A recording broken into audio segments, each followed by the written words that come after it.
திமுக அதிமுக கூட்டணி பேச்சுவார்த்தை நடைபெற்றுன்னு சொல்லி அது வந்து ஒரு காசிப்ஸ் தான் சொன்னேன். அது அதிகாரப்பூர்வமான தகவல் கிடையாது.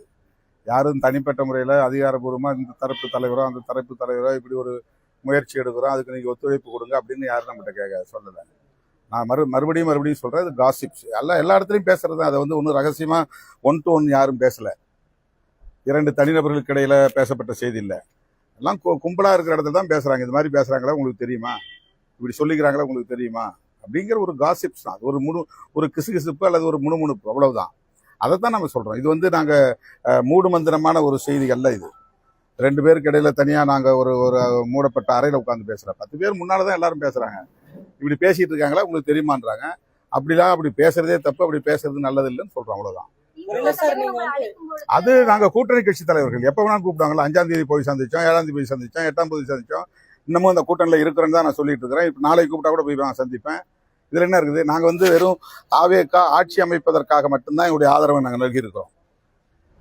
அங்கே வந்து 2 சீட்டில் வந்து ஒரு ஆட்சி அமைய முடியாமல் போயிடக்கூடாதுங்கிறதுனால, பிரசிடென்ட் ரூல் இங்கே வந்துடக்கூடாதுங்கிறதுனால, மறுபடியும் ஒரு தேர்தல் வந்துவிடக்கூடாது என்பதனால எங்கள் கூட இருந்த கட்சிகள், காங்கிரஸ், இடதுசாரிகள், இவங்கெல்லாம் ஏற்கனவே அவங்களுக்கு ஆதரவை நல்கி இருக்கிற சூழலில் 2 இடங்களால் ஒரு ஆட்சி அமைவதை விடுதலை சிறுத்தைகள் தடுத்து விட்டது என்ற குற்றச்சாட்டு எழுந்துவிடக் கூடாது என்கிற பொறுப்புணர்வோடு நாங்கள் அந்த முடிவை எடுக்கிறோம் என்று நான் வெளிப்படையாக சொல்லிவிட்டேன். வெளியிலிருந்து ஆதரவு, அன்கண்டிஷனல் சப்போர்ட், எந்த சூழலிலும் நாங்கள் வந்து அந்த அமைச்சரவையில் இடம்பெற மாட்டோம் என்பதை ஏற்கனவே நான் சொல்லியிருக்கிறேன். எங்க கட்சி தோழர்கள், முன்னணி தோழர்கள் அமைச்சரவை இடம்பெற வேண்டும் என்று இன்னும் பேசிக் கொண்டிருக்கிறார்கள், அது வேறு. ஆனால் ஒரு கட்சியின் தலைவர் என்கிற முறையில் நான் எடுத்த முடிவை அதிகாரபூர்வமாக செய்தியாளர்கள் சந்திப்பில் அறிவித்து விட்டேன். அந்த அறிவிப்பிலேயே சொன்னேன், நாங்கள் திமுக கூட்டணியில் தான் தொடர்கிறோம், எங்களுடைய ஆதரவை மட்டும் நல்குகிறோம் அப்படின்னு சொன்னேன். அந்த வட்டாரத்துல இப்படி எல்லாம் பேச்சு இருக்கு, உங்களுக்கு தெரியுமான்னு கேட்டாங்க, அவ்வளவுதான். ஆதரவு கடிதம் வழங்கினதுக்கு அப்புறம் நீங்க செய்தியாளர் சந்திப்புக்கு வர்றப்ப கூட உங்களுக்கு அழைப்பு வந்துச்சு, இது மாதிரி அதாங்க. அது ஒண்ணு நான் யாராவது அதிகாரபூர்வமா அழைச்சான்னு சொல்றேன். யாரோ பேசுறாங்க, வெல்விஷஸ் பேசுறாங்க, மீடியேட்டர்ஸ் பேசுறாங்க. பொலிட்டிக்கலா வந்து அது நடக்கத்தானே செய்யும். அவங்கவுங்களுடைய சர்வைவல் இருந்து தானே அவங்கவுங்க சிந்திப்பாங்க. அப்ப அந்த மாதிரி வந்து ஒரு குறிப்பிட்ட கட்சியினுடைய தலைவர் என்கிட்ட பேசினாரு, அல்லது அவர் பேசினாரு, இவர் பேசினாரு எங்கேயா சொல்லியிருக்கேன். காசிப்ஸ்ங்கிறது வந்து எல்லாரும் முன்னாடி நடக்கிற ஒன்றுதான். அது வந்து ஒன்றும் மூடு மந்திரம் கிடையாது. அதிகாரபூர்வமா அணுகல, அதுதான் செய்தி. அந்த மாதிரி வந்து இதை ஃபோர்ஸ் பண்ணி இப்படி நம்ம முடிவெடுப்போம், இதுக்கு ஒத்துழைப்பு தாருங்கள், அதை நாம செய்யலாம் அப்படின்னு எந்த தரப்புல இருந்து தகவல் இல்லை. இதெல்லாம் வந்து இடையில இருக்கக்கூடிய சில தலைவர்கள், ஏன் ஒரு தலித் முதலமைச்சர் ஆகக்கூடாது அப்படின்னு சில வெல்விஷஸ். இப்ப எங்க கட்சி பொதுச் செயலாளரே ஒரு ட்வீட் போட்டாரு. அதை ஒட்டி நிறைய நண்பர்கள்ட்ட பேசினாங்க. நாம அது வந்து சரியான அணுகுமுறை இல்லை அப்படின்னு நம்ம சொல்லிட்டோம். எங்க பொதுச் செயலாளர்கிட்ட கூட இந்த மாதிரி கருத்துக்களை நீங்க பதிவிட வேண்டாம், நாம இறுதியான ஒரு முடிவை எடுக்காத நிலையில இப்படிப்பட்ட கருத்துக்களை சொல்றது வந்து ஏற்புடையது அல்லங்கிறத அவர்கிட்ட உடனடியாவே நான் சுட்டி காட்டியிருக்கிறேன். நாங்க தொடக்கத்திலிருந்தே திமுக கூட்டணியில் இருந்தாலும் தாவேகா ஆட்சி அமைப்பதற்கு ஆதரவு நல்குவது தவறில்லை என்கிற நிலைப்பாட்டை எடுத்துவிட்டோம். 8ஆம் தேதி எடுத்த உடனேயே, கம்யூனிஸ்ட் எடுத்த உடனேயே நாங்கள் அறிவிக்க வேண்டும் அப்படின்னு பலரும் எதிர்பார்க்கிறாங்க. நாங்க ஒரு கட்சி நடத்துறோம், எங்க கட்சிக்குள்ள விவாதம் செய்ய வேண்டிய தேவை இருக்கிறது. அவங்களோட சேர்ந்து எடுப்போம்னா அவங்க என்ன முடிவு எடுக்கிறாங்களோ அதை பேஸ் பண்ணி நாங்க முடிவெடுப்போம்னு சொன்னோம், அவ்வளவுதான். அது ஒரு தோழமை அடிப்படையில, அவங்களோட இருக்கிற நட்பின் அடிப்படையில, உறவின் அடிப்படையில நான் உரிமை எடுத்துக்கொண்டு நானாக சொன்னது. அது வந்து கம்யூனிஸ்ட் கட்சிக்காரங்க சொல்லல, அவங்க யாரும் எங்கள்கிட்ட வந்து நாமெல்லாம் சேர்ந்து எடுப்போம்னு சொல்ல, நானா சொன்னேன், தோழர் நாங்க உங்களோட சேர்ந்து பயணிக்கிறோம், நீங்க என்ன முடிவு எடுக்க போறீங்களோ அந்த முடிவை நாங்க வந்து பேஸ் பண்ணி எங்க கட்சி தோழரோட கலந்து பேசி அதை நாங்க அறிவிப்புன்னு சொல்லியிருந்தோம். நான் 8ஆம் தேதி காலையில இதே இடத்துல நீங்க நிக்கிற இடத்துல கேட்டாங்க, நான் சொன்னேன் இன்னைக்கு மாலை 4 மணிக்கு தான் கம்யூனிஸ்ட்கள் முடிவெடுக்க போறாங்க, அதுக்கு பிறகுதான் எங்க ஹை லெவல் கமிட்டி கூட்டம் நடக்கும். எந்த முடிவா இருந்தாலும் அரசியல் முடிவுகளை, உடனடி முடிவுகளை நாங்க அந்த உயர்நிலை குழுங்கிற அமைப்புல தான் உட்கார்ந்து நாங்க பேசுவோம். அதுலதான் முன்னணி பொறுப்பாளர்கள் இருக்கிறாங்க. அப்ப நாங்க அதை பேசி முடிச்ச பிறகு அடுத்த நாள், அதாவது 9ஆம் தேதி காலையில் தான் நாங்க அறிவிக்க போறோம்னு இதே இடத்துல நான் சொல்லியிருக்கிறேன். நீங்க வேண்டுமானாலும் ரிவைண்ட் பண்ணி பாருங்க. 9ஆம் தேதி காலையில் தான் சொல்லுன்னு சொன்னோம். இப்போ 9ஆம் தேதி காலையில ஏன் அறிவிக்கலன்னா, எங்க கட்சிக்கான தோழர்கள் அவங்களோட கலந்து பேசிய பிறகுதான் முடிவெடுக்க முடியும். அவங்களுக்கு வயிற்று வலி மருந்து வேணும், உடனடியா நான் வந்து அவங்க வயிற்று வலியை நிறுத்த முடியாது இல்ல, அதுக்கு தயாரிப்பெல்லாம் இருக்கு. ஒரு மருந்து தயாரிப்பது கூட ஒரு கால அவகாசம் தேவைப்படுது இல்ல, எதுவா இருந்தாலும். அப்ப எங்களுக்கான கால அவகாசத்தையே நாங்க எடுத்துக்க கூடாதுன்னா உடனே டிலே பண்றாங்க, பார்கெயின் பண்றாங்க, அங்க பேரம் பேசுறாங்க, இங்க பேரம் பேசுறாங்கன்னு ஒரு அவதூறுகளை பரப்புவது எந்த வகையில நியாயமானது? நான் திரும்ப சொல்றேன், எங்களுக்கு அப்படிப்பட்டலாம் எந்த விதமான ஆசையும் கிடையாது. 2 சீட்டை வச்சுட்டு நான் இங்கேயும் அங்கேயும் போயிட்டு யார்ட்டையும் நாங்க பார்கெயின் பண்ணல. தாவேக்காவில் பார்கெயின் பண்ற அளவுக்கு எங்களுக்கு யார்ட்டையும் அக்சஸ் கிடையாது. அந்த மாதிரி இப்போ எங்க கட்சியிலிருந்து போன ஆதவர்ஜன் எங்களுக்கு தொடர்பு இருந்தாலும் கூட அவர்கிட்ட நாங்கள் பேசணுமான்னு கேளுங்க. அப்படிலாம் எதுவுமே கிடையாது. அவங்க தொடர்பு கொண்ட போது கூட நாங்கள் அன்கண்டிஷனல் சப்போர்ட் பண்றதா தான் முடிவில் இருக்கிறோம். ஆனா எல்லாரோடையும் பேசிட்டு அப்புறம் உங்களுக்கு அறிவிப்போம். அவர்கிட்ட நான் டச்சில் தான் இருந்தேன், இந்த தொடர்பில் தான் இருந்தார். 2 மணிக்கெல்லாம் நாங்கள் அறிவிச்சிட்டோம். அவர்கிட்ட தகவல் கொடுத்துட்டேன். நான் 3 மணிக்கு நீங்க வாங்க, நான் இருக்கிற இடத்துக்கு எங்க சொல்றாங்க வந்து வாங்கிட்டு போன்னு சொல்லிட்டேன். 8ஆம் தேதி அவருக்கு அனுப்பியிருந்த ஃபார்மேட்டை நாங்கள் பிரிண்ட் அவுட் எடுத்து வச்சுக்கிட்டோம். ஆனா எங்க எம்எல்ஏ வெளியூர்ல இருந்தாங்க, 2 பேருமே வெளியூர்ல இருந்தாங்க. அவங்க வந்து சேர்றதுக்கு 9ஆம் தேதி 12 மணிக்கு மேல ஆச்சு. இந்த 12 மணில இருந்து 4 மணிக்கு இடையில நாங்க வந்து கலந்து பேசுவதற்கு கூட ஒரு கால அவகாசம் எடுத்துக்கிறது இல்லையா? இந்த டிலே வந்து உடனே பார்கெயின் பண்றாங்கன்னு சொல்லி களங்கத்தை பூச முடியுமா? அதே மாதிரி அதிமுக தரப்பிலோ திமுக தரப்பிலோ அதிகாரப்பூர்வமா எங்கள்கிட்ட யாரும் அணுக கிடையாது. அதிகாரப்பூர்வமா பேசினாதான் நாங்க சொல்ல முடியும். காட்டுமன்னார் கோயிலில் அவர் நிற்கிற மாதிரி தானே இருந்தது. அப்பவே எதிர்ப்பு வந்து இல்லை திமுகவில் இருந்து. சொந்த கட்சியில் நான் 25 வருஷமா சட்டமன்ற தேர்தலில் நின்று சட்டப்பேரவைக்கு வரணும்னு நான் நினைக்கிறேன், என்னால் முடியலன்றாரு. அப்போது ஏன் உன் கட்சியிலே உன்னால் முடியல? அப்போது உன் கட்சியாக இருந்தாலும் அதை முடிவு பண்ண வேண்டியது நீ இருக்கிற ஆண்டை. சார் இப்படி பேசுவோம் சார். நீங்கள் வந்து திருமாவளவன் ஒரு கூட்டணி தலைவர், அதை விட்டுருங்க. இப்போது திமுக அதிமுக இது போன்ற கட்சிகளில் யார் வந்து ஒரு பட்டியல் சமூகத்தில் இருக்கிறவர் ஒரு முன்னணி தலைவர்களில் ஒருத்தராக இருக்காரு அப்படின்னு ஒருத்தரை சொல்லுங்க பார்ப்போம். திமுக அதிமுக சொல்லுங்க பார்ப்போம். ராசா இருக்கு. ராசா வேற ஒரே ஒரு ஆள் தான் வந்து திமுகவில் இருக்காரா? ராசாவோட உறவுங்கிறது அது வேற, நம்ம அதுக்குள்ளே போகல. சரி, அப்படியே நீங்கள் ராசாவை கணக்கு பண்ணாலும் ராசா திமுக எடுக்கிற பல முக்கிய முடிவுகளில் ராசாவும் ஒரு முக்கிய நபர். இவரோட கருத்தும் அங்கே பரிசீலனை செய்யப்படும் நிலை இருக்கா? இல்லை. அப்போது உங்கள் கட்சியில் ஏகப்பட்ட பேர் இருக்கான். அப்படி இருந்தால் அதுலேருந்து ஒரு ஆளுக்கு ஒரு மதிப்பு தர மாட்டேங்க. நீங்கள் வந்து ஆதிரான நலத்துறை தவிர வேறு எதுவும் உங்களால் கொடுக்க முடியல. ஒரே ஒரு போடுறதில் உயர்கல்வித்துறை அமைச்சராக ஒருத்தரை போட்டு உயர்கல்வித்துறை அமைச்சர் கொடுத்துட்டோம், கேவி செழியன்றவரை போட்டு பத்தியா நாங்கள் எப்போ கொடுத்தோம் பத்தியா ஆட்சி முடிகிற நேரத்தில். அது மட்டும் இல்லாமல் உதயநிதி பொறுப்பேற்ற பிறகு உதயநிதி காலில் விழுந்து கும்பிட்டு தான் இவர். அது எல்லாம் டிவியெல்லாம் மீடியாக்கெல்லாம் நம்ம பார்த்தோம். அப்போது இதை கொடுத்துட்டு நீங்கள் இவ்வளவு தம்பட்டம் அடிக்கிறீங்களே, அப்போ நீங்கள் பொதுவாக பட்டியல் சமூகத்து மக்கள் வந்து மேலே வந்துடக்கூடாதுன்றதில் இவங்க உறுதியாக இருப்பாங்க. அப்படி நீங்கள் அவங்க கூட இருந்து நீ என்னை ஆக்க மாட்டேறியா என்னை ஆக்க மாட்டீங்களேன்னு சொல்லி பொது வழியில் கேட்கணும். உன் சமூகம் ஒன்று நம்பணும். ஏன்பா நம்மளாம் ஆகக்கூடாதாப்பா? நம்ம என்னப்பா வந்து கிட்டத்தட்ட 20-22% இருக்கணும், ஏன் நம்ம ஆகக்கூடாது அப்படின்னு மக்கள் மனதில் சார் அந்த சிந்தனையை விதைக்கணும். இல்லை, தமிழ்நாட்டை பொறுத்த வரைக்கும் இந்த பட்டியல் சமூகத்தினரும் மிகப்பெரிய செல்வாக்கு கொண்டவர் திருமாவளவனாக இருக்கார். திமுகவும் அவருடைய வாக்கை ரொம்ப நம்பினாங்க.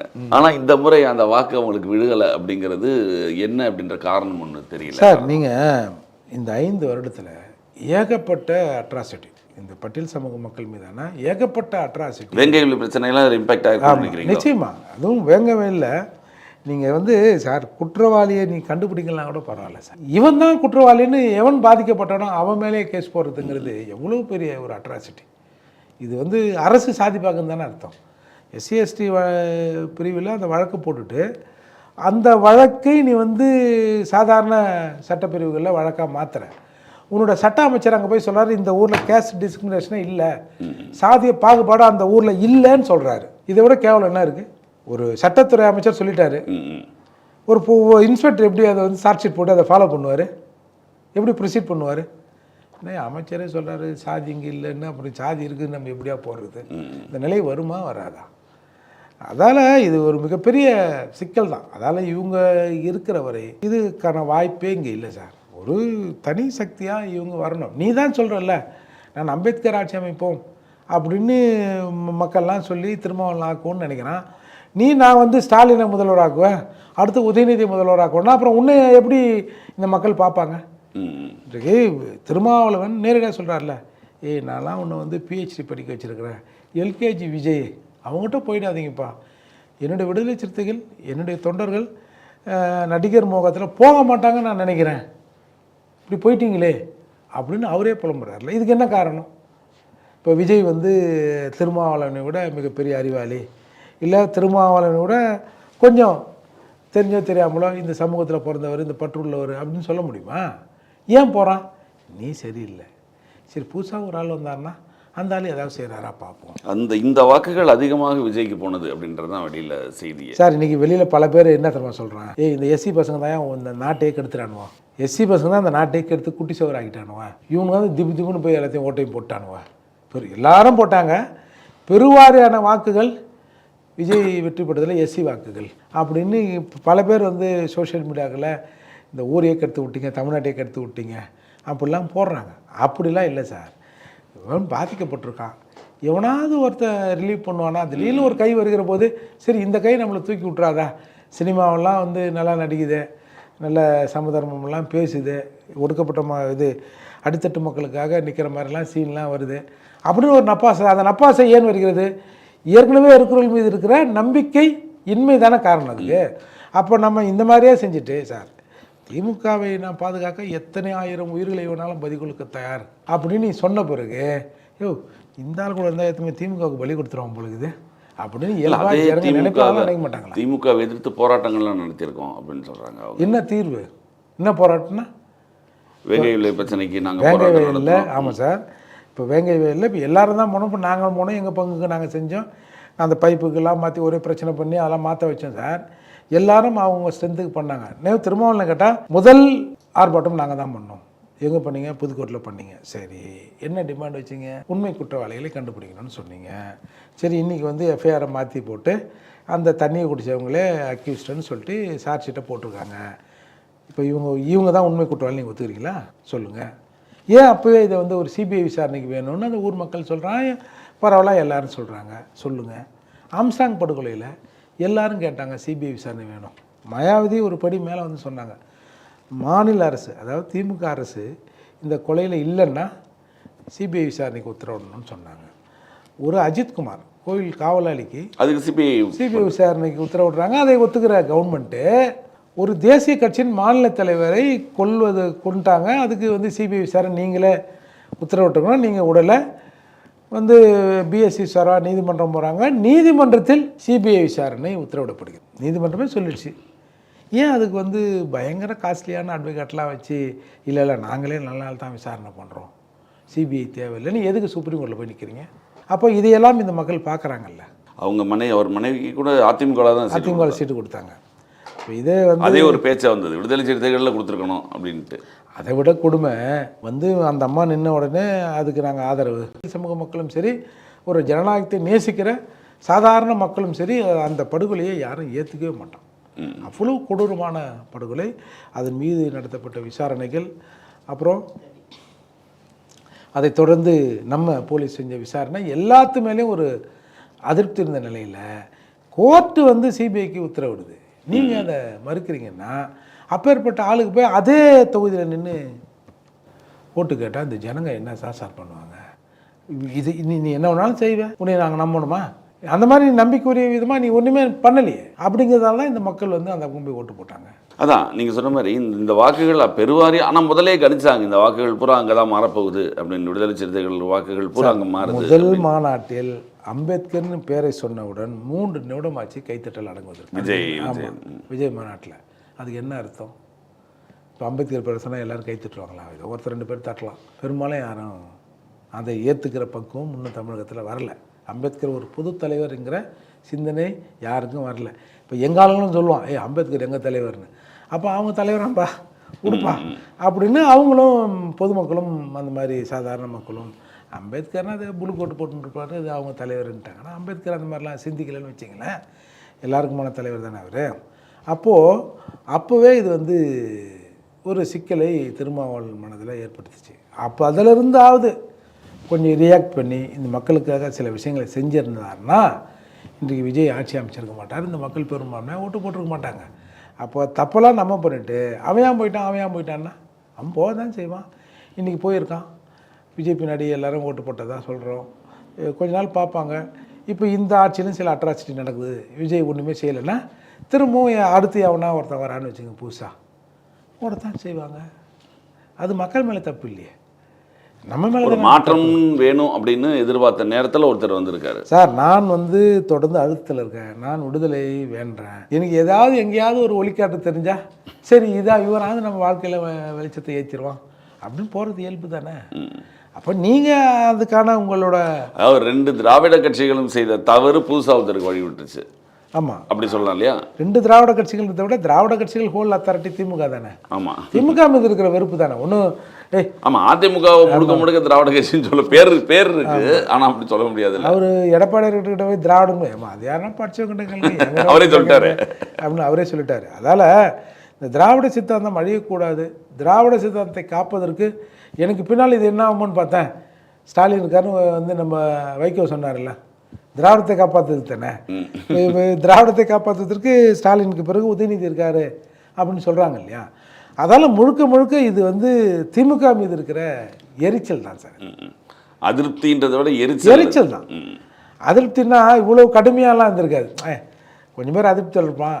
எரிச்சல் தான் எல்லாருமான விஷயமா மாறி நிற்கிது இன்னைக்கு. எப்படி 96ல் நடந்ததோ, ஜெயலலிதா அவங்களுக்கு நடந்ததோ, 2011 திமுக நடந்தது, மீண்டும் அது திருப்பி வந்திருக்கு இல்லையா. எப்படி இருந்தாலும் இப்போ இவங்களும் கொஞ்சம் நெறிப்படுத்தி ஆட்சியை செஞ்சுருக்கலாம் திமுக. நீங்கள் வந்து எங்கள் விஷயம்னு இல்லை, பொதுவாகவே எல்லா விஷயங்களையும் இங்கே வந்து இப்போ இன்றைக்கி வந்து ஒரு 717 கடையை என்னமோ எடுக்கிறதா சொல்லியிருக்காரு. நீங்கள் கொஞ்ச நாளைக்கு முன்னாடி ஒரு செய்தி வந்ததை பார்த்துருப்பீங்க.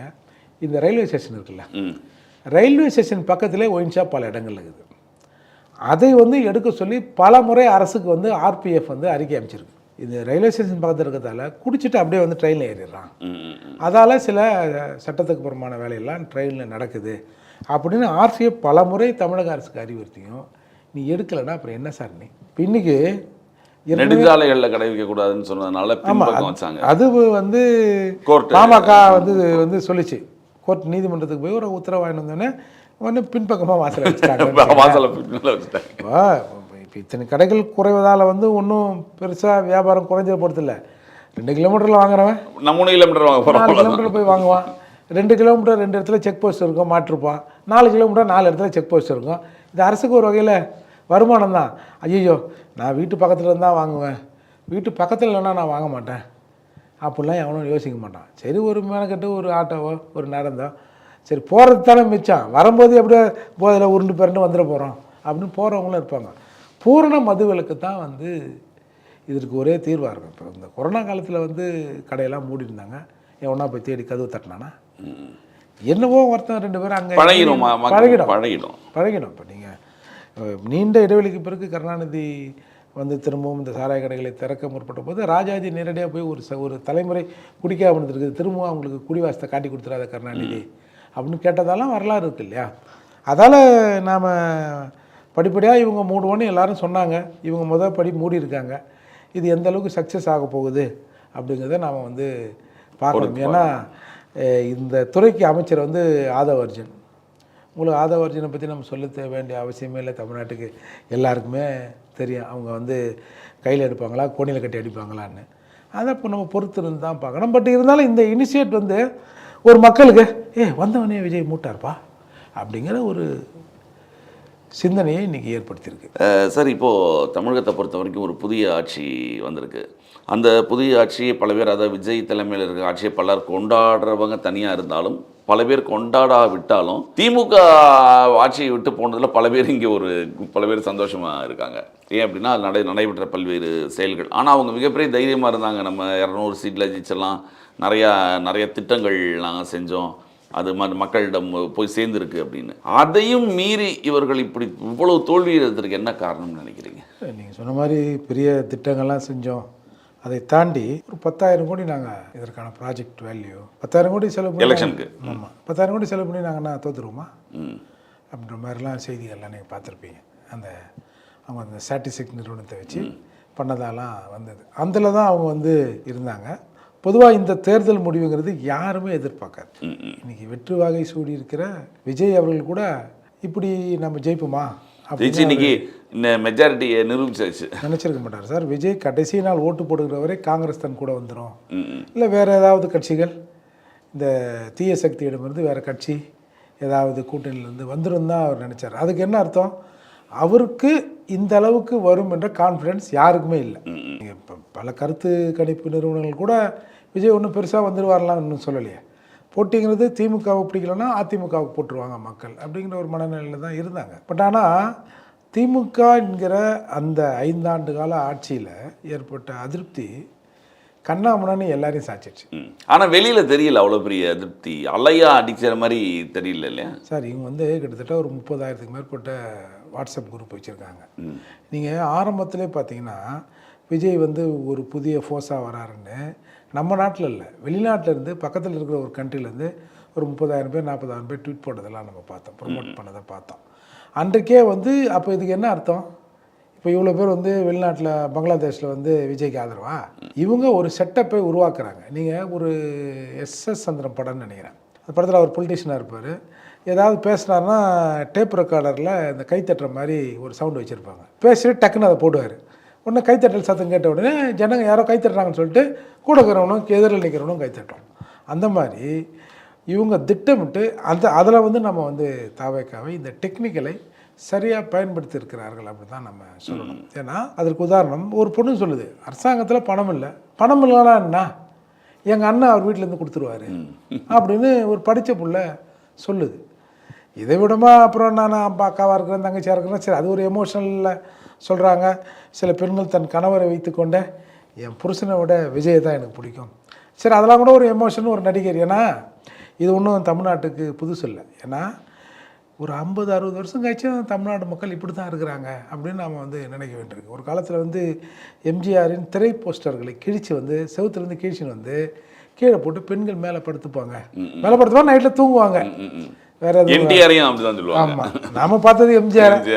அப்போது அந்த மாதிரி இருந்த தமிழ்நாடு இவ்வளவு கல்வி வளர்ச்சி, இவ்வளோ ஐடி பார்க்கு, இவ்வளவு டெக்னாலஜி வளர்ந்த பிறகும் இன்னமும் தற்கூறிகளாக தமிழ்நாட்டில் 80% மக்கள் இருக்கிறார்கள் என்பதை நாம் புரிஞ்சுக்கொள்ளணும்.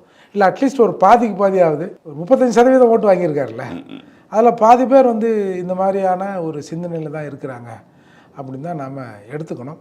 அதால் இது வந்து யாருமே எதிர்பார்க்காது. அப்படி இருக்கிற போது இன்றைக்கு அதை வைத்துக்கொண்டு அவர்கள் ஒரு ஆட்சி அமைச்சிருக்கு. இல்லை டிஎம்கே லாஸ்ட் அந்த கடைசி நேரத்தில் கூட சில முயற்சிகள்லாம் பண்ணாங்க அப்படின்ற மாதிரி தகவல் வந்து அதிமுகவோடு சேர்ற மாதிரி முயற்சிகள்லாம் கூட இவர் வந்துடக்கூடாதுங்கிறதுக்காக அதிமுகவோட இணையலாம், அவங்க 2 பேர் சேர்ந்து ஆதரவு கொடுக்கலாம் அப்படின்லாம் ஒரு தகவல் வெளில வந்து. இது வந்துங்க ஒன்றும் திராவிடத்துக்கு எதிரான மனநிலையெல்லாம் இல்லைங்க. இப்போ இன்னைக்கு இவனுக்கு தான் நம்ம விவரமே தெரிலன்றமே. இவன் என்னத்த திராவிடம் தமிழ் தேசியம் வந்து இந்திய தேசியம்லாம் பார்த்துருப்பான். இவனுக்கு தேவை ஒரு இமேஜ் வந்து விஜய், அவ்வளோதான். இதில் வந்து இவங்க என்ன நினச்சாங்க, இது திராவிடத்துக்கு எதிரான சித்தாந்தமாக போயிடுச்சுன்னா நம்ம இந்த ஒரு 5 வருஷம் கழிச்சு திரும்ப ஒரு எலெக்ஷன் வருதுன்னு வச்சுங்களேன், இதுலேயும் நாம் தோற்றுருவோமோ, தோற்று போயிட்டா நம்ம என்ன பண்ணுறது, திராவிடம் இது ஒரு அழிஞ்சிருமோ அப்படின்னு சரி எதிரிக்கு எதிரி நண்பன்ற மாதிரி ஒரு மூவ் பண்ணியிருக்கிறாங்க. பட் அந்த மூவ் வந்து நேரடியான தலைவர்கள் மத்தியில் நடக்கலைங்க. அது வந்து இப்போது திமுகவுக்கு கொஞ்சம் வெல்விஷர் இருப்பாங்கள்ல, அதிமுக கொஞ்சம் வெல்விஷர் இருப்பாங்க. வெல்விஷர்னால் அவங்க சொல்கிறது அதிமுகவில் நடக்கும், ஏங்க அதை கொஞ்சம் பாருங்கள், அது என்னென்னு செய்யுங்க, போங்க வாங்கன்னா செய்வாங்க. அதே மாதிரி திமுகவில் அந்த நபர்கள் கூடி பேசுன்னு தானே தவிர நேரடியாக எடப்பாடியாரோ அல்லது திமுக தரப்பிலிருந்து அதன் தலைவரோ யாரும் இதில் நேரடியாக பேச்சுவார்த்தையில் ஈடுபடல. ஆனால் அந்த மாதிரி ஒரு மூவில் போனாங்க. அதற்கு முதல்ல அப்ஜெக்ஷன் தெரிவித்தது எடப்பாடி தான். இப்போ எல்லோரும் சொல்கிறாங்க அது ஒத்துக்கலாமான்னு கேட்டாருன்னா அதெல்லாம் சரியில்லை. எடப்பாடியார் தான் இது செட் ஆகாதுன்னு சொன்னவர். அதுக்கப்புறம் தான் இந்த அடுத்த மூவ் நடந்து இன்றைக்கி சரிபாதிக்கு மேலே பிளவு பண்ணிட்டாங்கல்ல, 22 பேர், இந்த பக்கம் ஒரு 25 பேர். அப்போது இதுதான் இன்றைக்கி வந்து நம்ம சார் நான் பார்த்த வரைக்கும் இந்த 5 ஆண்டுகளில் நாம் வந்து உதயநிதி மீது, பிரேமலதா மீது ஏகப்பட்ட விமர்சனங்களை வச்சுருப்போம். ஆனால் இன்றைக்கு சட்டமன்றத்தை பொறுத்தவரை 2 பேரும் அழகாக தங்களுடைய அந்த கருத்துரையில் மிக அழகாக பேசினாங்க. பிரேமலதா பேச நல்ல பேச்சு, நல்ல அருமையான பேச்சு. நான் உதயநிதியை விட உதயநிதி கூட பொலிட்டிக்கலாக தாங்கள் வந்து தோற்கடிக்கப்பட்டிருக்கிறோம், எங்ககிட்ட நீ மாப்பிள்ளை நீ தான், உன் சட்டை என் சட்டையா அப்படின்ற மாதிரி அவர் சொல்லிட்டார். இப்போ எங்கள் கூட்டணி தான் தீய சக்தின்னு, இந்த தீய சக்தி தான் உன்னை வந்து இன்றைக்கி ஒரு நல்ல சக்தி மாதிரி உன்னை ஆட்சிக்கு கொண்டாட வச்சுருக்கோம் அப்படிலாம் பேசிட்டு, நீ வந்து இது தொடக்கமே அயோக்கியத்தனம், நீ திருட்டுத்தனம் பண்ணியிருக்கிற அப்படின்ற வார்த்தையை பயன்படுத்தினார். அது அந்த திருட்டுத்தனம்ங்கிறது கொஞ்சம் பார்லிமெண்ட் வேர்டுன்னு சட்டமன்றத்தில் அப்படின்றதுக்காக அதை வந்து அவை குறிப்பிலேருந்து எடுத்துருக்காங்கன்னு வச்சுக்கலாம். மிக சிறப்பாக பண்ணார். நாங்கள் தான் உனக்கு முன்னோடி, நாங்கள் இல்லைன்னா நீ இல்லை அப்படிங்கிறத வந்து உதயநிதி பேசினார்.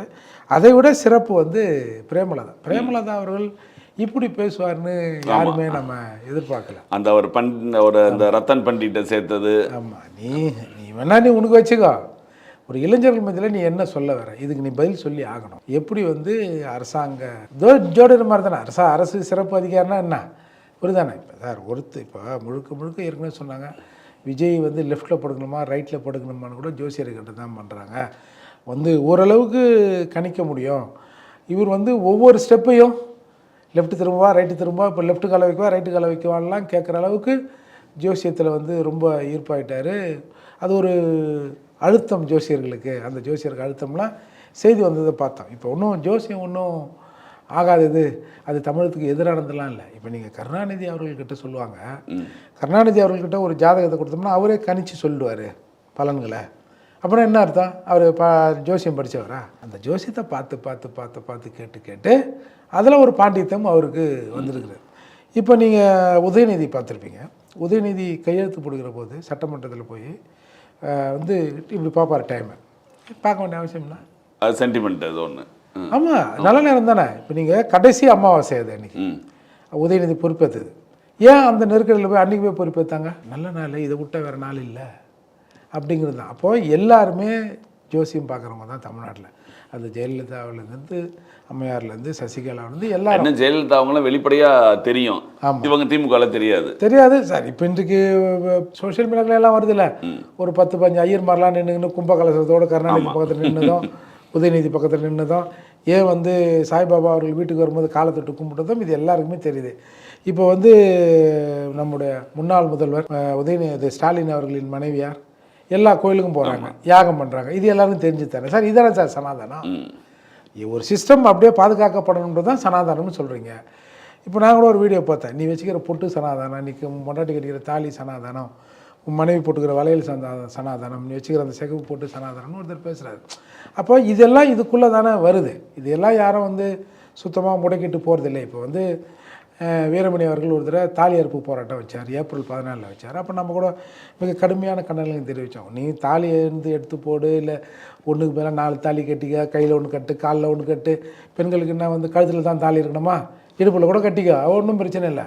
ஆனால் அதையே ஏப்ரல் 14 அன்றைக்கி செய்கிற, அம்பேத்கர் 14 அன்றைக்கி அதை திசை திருப்புற விதமாக தாலி இருக்கிற விஷயத்தை வச்சா இது என்னமோ நாங்கள் செய்கிற மாதிரில இருக்குது அப்படின்னு சொன்னோம் இல்லையா? அப்போது அது கூட வந்து சனாதனம் அது இதுன்றாங்கல்ல. இப்போ சரி, அன்றைக்கி வந்து தாலி அறுத்தீங்க, அப்போ இன்றைக்கி வந்து தாலி கட்ட ஒத்துக்கிறீங்களா அப்படின்ற ஒரு கேள்வியும் இருக்குது இல்லையா? அதால் இங்கே ஜோசியம், ஜாதகம் பார்க்குறது, நேரம் பார்க்குறது எல்லாம் சர்வசாதாரணம். ஆனால் இதை வெளிப்படையாக பொதுப்படையாக கொண்டு வரது தான் சிக்கல். இப்போ வந்து லாட்ரி மார்ட்டின் எல்லாருக்கும் காசு கொடுத்துக்கிறாரு. திமுக வாங்காத காசா? ஒரு தடவை வந்து முதலாக லாட்ரி மார்ட்டின் மீது வழக்கு பதியப்படுகிறது. கேரள அரசு தான் ஒரு 4000 கோடி வழக்கு பதியப்பட்டோன்னே, அன்றைக்கு வந்து தமிழகத்தின் முதல்வராக இருக்கிற கருணாநிதி தமிழ்நாட்டின் அரசு தலைமை வழக்கறிஞரை மார்ட்டினுக்கு ஆதரவாக வச்சார். கவர்மெண்ட் பயந்து போச்சு. அங்கே என்னையா எங்கள் ஊரில் பிராடுதனம் பண்ணிட்டாங்கன்னு சொல்லிட்டு நாங்கள் வந்து அவரை அக்யூஸ் பண்ணுறோம், தமிழ்நாட்டின் தலைமை வழக்கறிஞர் வந்து இங்கே வாதாடினா அப்புறம் தமிழ்நாடே வந்து நிற்கிற மாதிரி இல்லை அப்படின்னு சொன்ன பிறகு அந்த வழக்கறிஞர் ராமனை திரும்ப பெற்று புதுசாக ஒரு அட்வொகேட்டை இவங்க கொடுத்தாங்கன்னு வச்சிங்களேன். அப்போது அப்பேற்பட்ட மார்ட்டின் எல்லார் பின்னாடி இருக்கிறாருன்னு நமக்கு நல்லா தெரியும். அப்போ ஒரு படம் கூட மார்ட்டின் ப்ரொடியூஸ் பண்ணார், இவர் கதாவசனம் எழுதினார், இளைஞன் நினைக்கிறேன். இவர் அந்த மாதிரிலாம் பண்ணாங்கன்னு வச்சுக்கலேன். அவங்க ஆக்சுவலி மார்ட்டின் வந்து இவங்க வீட்டில் சம்மந்தம் வைக்கிறேன்னு பார்த்தாங்க. அது அப்புறம் அது இடையில வந்து தடைப்பட்டு போச்சுன்னு வச்சிங்களேன். அப்போது இது எல்லாருக்கும் இதுக்கு பின்னாடி மார்ட்டின் இருக்குது எல்லாரும். ஆனால் மார்ட்டின் அவர்கள் விஜய் அவர்கள் பதவியேற்பில் முதல் வரிசையில் வந்து உட்காரும்போது தான் அது பிரச்சனையாக ஆகுது. அதை பற்றி பேசுகிறாங்க, இல்லைன்னா யாரும் பேச போகிறதில்ல. இப்போ விஜயோட இது மார்ட்டினோட மருமகன் தானே வந்து அதை வச்சுனா, அப்போ 2 பேரும் கனெக்ஷன் இருக்காது நம்ம சொல்ல முடியுமா? அதெல்லாம் இல்லை. இப்போ இவர்கிட்ட எது பணம், எல்லாமே அவங்க பணம் தானே. இது எல்லாமே எல்லாருக்கும் தெரியுங்க. வெளிப்படையாக கொண்டாடும்போது தான் பிரச்சனை. அப்போது எல்லாரும் ஜாதகம் ஜோசியத்தை பார்த்தாலும் அதை வெளிப்படையாக கொண்டாந்து ஒரு அரசு அதிகாரியாக அவருக்கு ஒரு முக்கியத்துவத்தை கொடுக்குற போது தான் இது கேள்வியாகுது. அந்த வகையில் பிரேமலா தான் இன்றைக்கி அருமையாக பேசியிருக்கேன். நீ 1000 தான் நீ உங்களுக்குள்ளே வச்சுக்க, ஏன்னா அந்த அம்மாவை அதை பார்க்குறவங்க தானே உங்களுக்குள்ளே வச்சுக்க. நீ வந்து இது வெளிப்படையாக அதை கொண்டாந்து காட்டினா இது எப்படி இது? அதே மாதிரி இது ஒரு மிகப்பெரிய குதிரை பேரத்தை நீங்கள் நடத்திருக்கீங்க. இது தமிழ்நாட்டில் அரசியலில் இந்த அளவுக்கு வெளிப்படையான ஒரு குதிரை பேரம் எப்பயுமே நடந்ததில்லை அப்படிலாம் இன்றைக்கி பேசியிருக்காங்க. மோஸ்ட் ப்ராபப்ளி இது வந்து ஒரு நல்ல சட்டமன்றமாக தான் இருக்குன்னு நான் நினைக்கிறேன். அந்த போக்கு தான் இன்றைக்கு வெளிப்பட்டுருக்கு. 120 பேருக்கே கஷ்டமாக இருந்ததில்ல, நீ 144 மெஜாரிட்டிக்கு. ஆமாம் சார், சில நாகரிகமற்ற செயல்லாம் இங்கே நடக்குது சார். அதாவது அதிமுகவுக்குள்ளே ஒரு 2 அணியாக பிரிகிறாங்கன்னா அது அவங்களுக்குள்ள 1000 பிரச்சனை இருக்கும். நான் வந்து அதை ஏன் பிரிஞ்சிங்கலாம் இல்லை, அது நேச்சுரலாக ஒன்றுலேருந்து தானே ஒன்று வரும். அந்த மாதிரி தான் இப்போ பல குரூப்பாக உடஞ்சது, இன்றைக்கி ஒரு குரூப்பாக உடஞ்சது. தனித்தனியாக இருக்குது, சம்மந்தமே இல்லாமல் இந்த கட்சியில் பாதி இந்த கட்சியில் பாதி, தனியாக ஒருத்தர், திமுகவில் ஒருத்தர். ஆனால் இதற்கு பின்னால் நாங்கள் தான் இருக்கிறோம், இதை நாங்கள் வந்து ஊக்குவிக்கிறோன்ற மாதிரி ஒரு தரப்பை போய் ஒரு முதல்வர் பார்க்கக்கூடாது. ஒரு கட்சி தலைவர் போய் பார்க்கலாம், இந்த மாதிரி நான் வந்து வரேங்க ஆதரவு கொடுங்கன்னு. ஒரு முதல்வர் படை பரிவாரங்களோடு வந்து போகிறது. ஒரு முதல் நாளே எல்லாத்தையும் பார்த்தாரு. இவர் ஸ்டாலின் பார்த்தாரு சார், அவங்கள பார்த்தது பிரச்சனை இல்லை சார். திருமாவளவன் பார்த்தாரு. இப்போ திமுகலேருந்து ஒரு குரூப் உடையுதுன்னு வச்சுப்போமே, உடையுதுன்னு வச்சுங்க. ஒரு கனிமொழி தலைமையில் ஒரு அணி பிரியுதுன்னு வச்சுங்களேன். நீங்கள் போய் ஸ்டாலின் அவர்கள் இருக்கும்போது நீங்கள் போய் கனிமொழியை பார்த்தா அது எப்படி சரியாக இருக்கும்? அது ஒரு நாகரிகமான செயல் இல்லைல்ல. ராமதாஸ் இருக்கும்போது அன்புமணியை பார்த்ததே அப்படி தானே வரும். அதாவது 2ஆக பிரிஞ்சு அப்படின்னு அது ரொம்ப நாள் வந்து பிரச்சனை நடந்து அது ஒரு நான் வேறு கட்சி ஆரம்பிக்கிறேன்ற மாதிரி அவர் போய் அது பெரிய பிரச்சனையாக இருந்தது இல்லை சார். இது நேற்று தானே சார் உடையுது. உடஞ்ச உடனே நீங்கள் போய் பார்க்குறீங்கன்னா அப்போ நீங்கள் சாதாரண ஒரு 3ஆம் தர அரசியல்வாதி மாதிரி தான் ஒரு பதவிக்காக நீங்கள் எதையும் செய்வீங்க அப்படிங்கிறது தானே இதில் வந்து நிரூபணமாகுது. அதை நான் சொல்ல வரேன். இந்த பிரச்சனை ஓடும்போதே திருமாவளவன் அவர்களை முதல்வராக்கிறதுக்கு முயற்சி செஞ்சேன். அவரே சொல்லியிருக்காரு, ஏன் நான் துணை முதல்வர் தானே, முதல்வராகிறதுக்கு எனக்கு தகுதி இல்லை, எனக்கு எல்லோரும் துணை முதல்வர் ஆகணும்னே பேசுகிறீங்க, ஏன் எனக்கு நேரடியாக முதல்வர் தகுதி இல்லாதவனா நான் அப்படின்னு ரொம்ப ஒரு வருத்தப்பட்டுலாம் பேசினார். இப்போ இன்றைக்கா இல்லை, ஒரு 3 நாளுக்கு அதான். அதாவது இந்த வாய் தான் சொல்லிச்சு, ஏன் நான் வந்து பிரதமர் ஆகணும், இது சிஎம் ஆகணும். சிஎம்லாம் சர்வசாதாரணம். அம்பேத்கர் வந்து ஆட்சி அதிகாரத்தை கைப்பற்ற சொன்னால் நான் வந்து பிஎம் ஆகக்கூடாதா? பிஎம் ஆகும்பா உன்னை யார் வேணாங்கிறா? 2 பேர் இருக்கிறீங்க, அதில் 2 பேரில் ஒருத்தர் வந்து திமுககாரர், ஒரு ஆளை வச்சு எப்படி பிஎம் ஆக முடியும்? அப்போது அந்த மாதிரிலாம் சொன்னவர், இந்தியாவில் வந்து எந்த காலத்திலும் ஒருத்தர் வந்து மாநிலத்தின் முதல்வராக முடியாத ஒரு தலித் வார்த்தை அவர் பயன்படுத்தியது. ஒரு பட்டியல் சமூகத்திலிருந்து ஒருத்தன் சிஎம்ஏவே ஆக முடியாதுன்னார். ஆனால் இதற்கு முன்னால் இந்தியாவில் 7 மாநிலங்களில் பட்டியல் சமூகத்திலிருந்து ஆளுமைகள் அந்த மாநிலத்தை ஆண்டிருக்காங்க. அப்போ அதையெல்லாம் அவர் வந்து மறந்துட்டு இப்படி சொல்லியிருந்தவர். இன்றைக்கு அவர் ரொம்ப ஒரு இயலாமையில் தானே சொன்னார், இங்கே ஆக்க விட மாட்டேங்கிறாங்க அப்படி. சார் ஏற்கனவே இந்தியாவில் ஆகியிருக்கான்ல. இல்லை, இந்தியாவில் தமிழ்நாட்டில் சொல்கிறேன், தமிழ்நாட்டில் யாரையும் ஆக விட மாட்டேங்கிறாங்க. யார் ஆக விடல? எந்த கட்சிகளும் சரி, எல்லா எந்த கட்சிகளுமே இங்கே இருக்கிற சித்தாந்தம் எந்த சித்தாந்தம்? நீங்கள் அப்படி சொல்லுங்கள். இங்கே இருக்கிற சித்தாந்தம் எந்த சித்தாந்தம்? திராவிட சித்தாந்தம். அந்த திராவிட சித்தாந்தம் எங்களை ஆள விட மாட்டேங்குது, இல்லை நாங்கள் ஒருத்தர் மேலே வர்றதுக்கு எங்களை அனுமதிக்க மாட்டேங்குதுன்னு சொல்லணும். இப்போ மற்ற மாநிலங்களில் ஆண்டு இருக்கிறார்கள் அப்படின்னு சொன்னால் அங்கே திராவிட சித்தாந்தம் இல்லை. திராவிட சித்தாந்தம்னா யாரை இவங்க உருவப்படுத்துகிறாங்க? பெரியாரை உருவப்படுத்துகிறாங்க.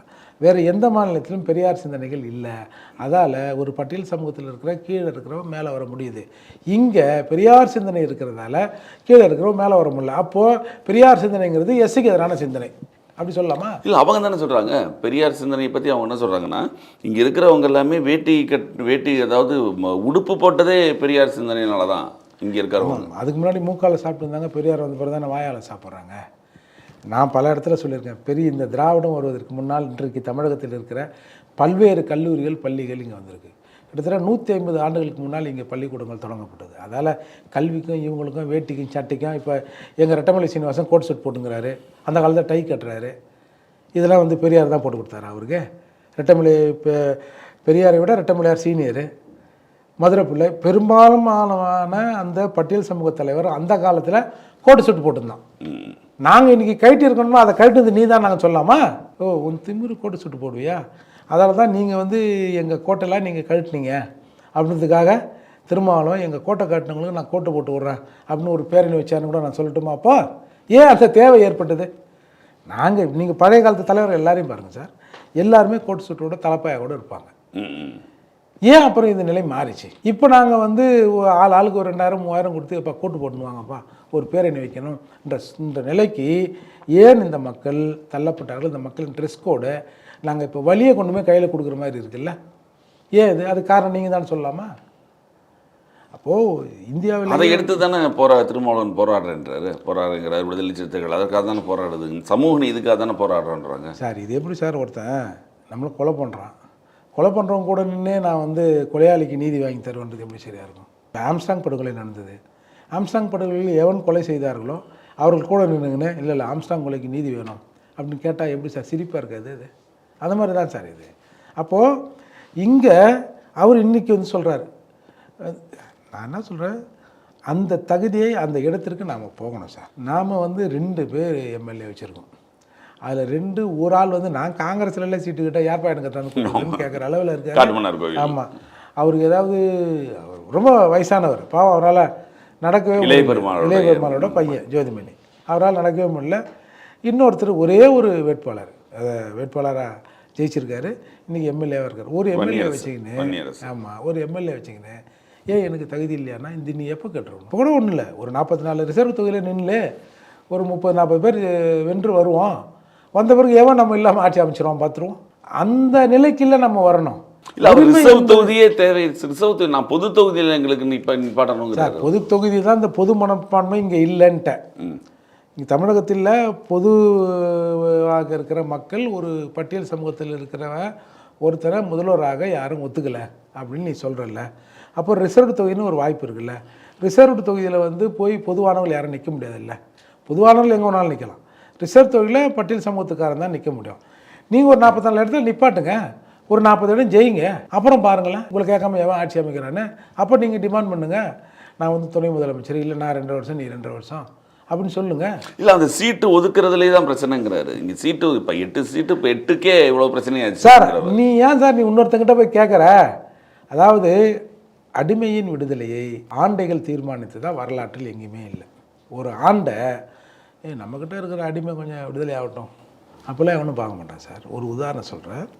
நீங்கள் பல இடங்களில் இந்த உள்ளாட்சி தேர்தல் வருதில்ல, ஊராட்சி மன்ற தலைவர் அதெல்லாம் வரும்போது அது வந்து பொது ஊராட்சியாக இருந்திருக்கும் சார். ஒருத்தர் யாரோ ஒருத்தர் இருந்திருப்பார். ஈவன் இப்போ இந்த வெற்றிமாறன் ஒருத்தர் வந்து இங்கே முதல்வர் வீட்டு முன்னாடி, ஸ்டாலின் அவர்கள் வீட்டு முன்னாடி தீக்குளிச்சு செத்தார் தெரியுங்களா, அவர் பிரச்சனையே பேசுவோமே.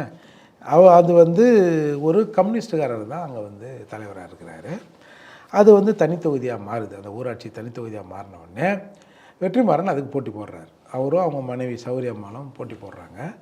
அந்த ஏற்கனவே இருந்த ஊராட்சி மன்ற தலைவர் என்ன நினைக்கிறாரு, பாலகிருஷ்ணன் நினைக்கிறார். அவர் என்ன நினைக்கிறாரு, இவன் நின்று ஜெயிக்கிறதா, நம்ம வீட்டில் ஒருத்தர் வேலை செய்கிறான்ல அவனை நிப்பாட்டுவோம், அவனை நிப்பாட்டோம்னா அவன் நம்ம கைக்குள்ளே இருப்பான். மிச்சம் ஏற்கனவே நம்ம 5 வருடங்கள் எப்படி ஆட்சி பண்ணோமோ, எப்படி நிர்வாகம் பண்ணோமோ அதே மாதிரி பண்ணிக்கலாம் அப்படின்னு அவர் நினச்சி அந்த இஷ்யூவில் தான் இவனோட மனு ரிஜெக்ட் பண்ணப்பட்டு அவர் வந்து சிஎம்கிட்ட வந்து டர்பன் ஊற்றி கொடுத்து இறந்தே போனார். இந்த அரசு அதுக்கு ஒரே ஒரு சிறு கருணை கூட அந்த இறப்பின் மீது அவர் காட்டலை. அவர் வீட்டில் படித்தவங்களாம் இருந்தாங்க, அவங்களுக்கு ஒரு வேலை போய் எதுவும் தரல. இன்னமும் அந்த குஷ்டம் அந்த குடும்பம் கஷ்டப்பட்டு இருக்குன்னு வச்சிங்களேன். அப்போது ஒரு ஆண்டை சரி நம்ம வந்து இவ்வளோ நாள் இருந்துட்டோம், 5 வருஷம், அதுக்கு முன்னாடி ஒரு 5 வருஷம் வேறு யாரோ ஒருத்தர் இருந்தாங்க, வந்து நிர்வாகத்தை நாம் கையாண்டோம். இப்போ சட்டப்படி அது வந்து ஒரு பட்டியல் சமூகத்துக்காரங்கிட்ட போகுது. எவனாவது ஒருத்தன் நிற்கட்டுமாப்பா, அவனும் ரொம்ப நாளாக வந்து ஏங்குறானுல்ல, பதவிக்கு வரணும், நாம் அதிகாரத்துக்கு வரணும்னு சொல்கிறாங்கல்ல. இல்லை எல்லாருக்கும் அதிகாரத்தை பரவலாக்கத்தானே ஜனநாயகம், இருந்துட்டு போகணுமே ஏன் விட மாட்டாங்க?